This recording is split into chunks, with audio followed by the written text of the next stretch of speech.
भारत की पौराणिक कथाओं में जब भी शक्ति, साहस और अटूट भक्ति की बात होती है तो एक नाम सबसे पहले जहन में आता है, हनुमान। तो चलिए आज हनुमान जयंती के इस मौके पर उनकी पूरी कहानी को करीब से समझते हैं। तो सबसे पहला और सबसे जरूरी सवाल, आखिर हम सब हनुमान जयंती मनाते क्यों हैं? देखिए, ये दिन भगवान हनुमान के जन्म का उत्सव है। पर ये सिर्फ एक जन्मदिन नहीं है। ये उनके अद्भुत जीवन, उनके साहस और भगवान राम के लिए उनकी निस्वार्थ भक्ति को याद करने का एक बहुत ही खास मौका है। हनुमान जी के जन्म की कहानी किसी चमत्कार से कम नहीं है, सच में। आइए जरा गहराई में उतरते हैं और देखते हैं कि इस महाबली का धरती पर अवतरण हुआ कैसे। कथाओं में जिक्र मिलता है कि हनुमान जी का जन्म माता अंजना और वानर राज केसरी के घर हुआ था। तो ये तो हुए उनके सांसारिक माता पिता, लेकिन जैसा मैंने कहा, उनके जन्म के पीछे एक बहुत बड़ी दिव्य योजना भी थी। हुआ यूं कि माता अंजना ने एक दिव्य संतान को पाने के लिए सालों साल कठोर तपस्या की थी, और उनकी इस तपस्या से खुश होकर देवताओं ने उन्हें एक खास वरदान दिया। और पता है, उस वरदान में खुद भगवान शिव की शक्ति का अंश शामिल था। अच्छा, यहीं से एक और दिलचस्प बात निकल कर आती है। हम सब उन्हें पवन पुत्र कहते हैं, है ना? तो ऐसा क्यों? माना जाता है कि वायुदेव यानी पवन देव ने ही देवताओं के उस दिव्य प्रसाद को माता अंजना तक पूरी सुरक्षा के साथ पहुंचाया था। बस इसी वजह से हनुमान जी को वायुदेव का पुत्र भी कहा गया, और उनमें हवा जैसी गति, वैसी ही शक्ति और वैसी ही ऊर्जा भर गई। चलिए अब आगे बढ़ते हैं और उस मशहूर कहानी को जानते हैं जिससे उन्हें अपना नाम हनुमान मिला। ये सिर्फ एक किस्सा नहीं है, बल्कि ये उनकी पहचान की नींव है। जरा सोचिए, एक छोटा सा बालक जिसे आसमान में चमकता हुआ सूरज, एक पका हुआ मीठा सा फल नजर आता है, और अपनी दिव्य शक्तियों और बचपने में उसे खाने के लिए सीधा आकाश की तरफ उड़ जाते हैं।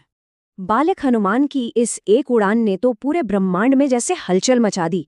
अब सृष्टि का संतुलन भी तो बचाना था, तो देवताओं के राजा इंद्र को बीच में आना पड़ा, और उन्होंने अपने सबसे शक्तिशाली हथियार वज्र से उन पर प्रहार कर दिया। इंद्र का वो वज्र, वो सीधा बालक हनुमान की ठोड़ी पर जा लगा। आपको बता दूं, संस्कृत में ठोड़ी या जबड़े को हनु कहते हैं, और बस इसी घटना से उनका नाम पड़ा हनुमान, मतलब जिसका जबड़ा विशेष या मजबूत हो। ये नाम उनकी शक्ति और उस असाधारण घटना की हमेशा याद दिलाता है। पर कहानी यहाँ खत्म नहीं हुई। इस प्रहार के बाद जो हुआ वो तो और भी बड़ा था। अपने बेटे को घायल देखकर पवनदेव इतने नाराज हुए कि उन्होंने पूरी दुनिया से हवा ही रोक दी। सोचिए क्या हुआ होगा। तब जाके सारे देवताओं ने बालक हनुमान को अजेय बनाने के लिए उन्हें दिव्य वरदानों से भर दिया। अमरता, कमाल की शक्ति और असीम ज्ञान, सब कुछ। तो ये तो थी उनके जन्म की कहानी।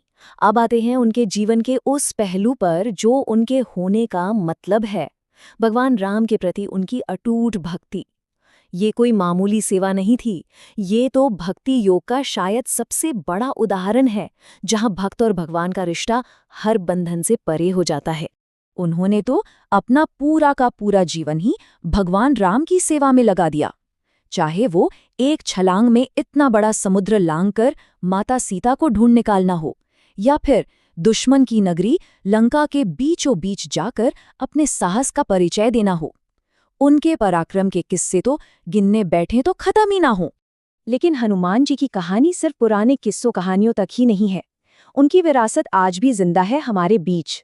आइए देखते हैं कि सदियों बाद भी उनकी कहानी हम सबको इतनी प्रेरणा क्यों देती है।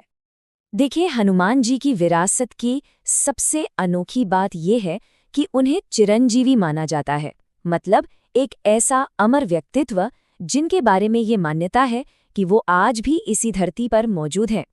और ये विश्वास इस एक बात में कितनी खूबसूरती से दिखता है कि जहां भी भगवान राम का नाम लिया जाता है, वहां हनुमान जी किसी न किसी रूप में जरूर मौजूद होते हैं। ये उनके हमेशा रहने वाले भक्ति भाव का प्रतीक है। तो कुल मिलाकर हनुमान जी का जीवन हमें 3 बड़े आदर्श देता है: अटूट भक्ति मतलब भक्ति, निस्वार्थ सेवा मतलब सेवा, और असीम शक्ति और हिम्मत मतलब शक्ति। और हनुमान जयंती का त्योहार इन्हीं आदर्शों को याद करने और अपनी जिंदगी में उतारने की प्रेरणा देता है। आखिर में बस यही कह सकते हैं कि हनुमान जयंती सिर्फ एक त्योहार नहीं है, यह इस बात की याद दिलाता है कि अगर मन में सच्चा साहस और निस्वार्थ भक्ति हो तो नामुमकिन को भी मुमकिन बनाया जा सकता है। तो हनुमान जी की ये अमर कहानी हमें एक बहुत गहरे सवाल के साथ छोड़ जाती है कि उनकी कहानी और उनकी ये गुण आज के दौर में, आज के समय में हमारे लिए कितने जरूरी